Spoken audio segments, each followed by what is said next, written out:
Nah, kepada teman-teman di Kemenkominfo, Presiden berpesan agar terus bekerja seperti biasa.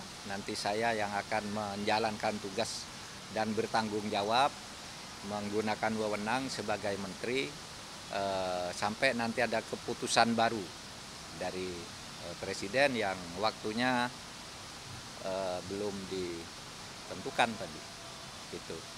Nah, itu saja informasi dari saya. Jadi kasus ini akan berlanjut dan saya besok akan segera melantik 4 pejabat eselon 1 yang baru di kantor Kemenko.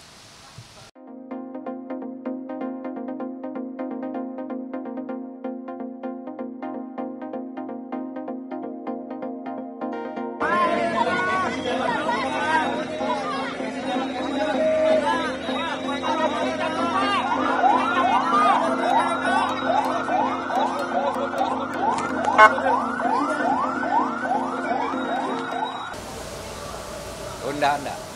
Nanti biar muncul di pengadilan semua. Enggak, belum diputuskan. Saya sudah sampai berapa lama tadi Presiden ya tunggu aja sambil jalan. Pokoknya saya kerja dulu.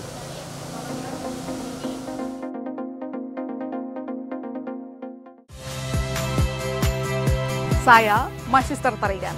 Saksikan program-program Kompas TV melalui siaran digital, pay TV, dan media streaming lainnya. Kompas TV, independen, terpercaya.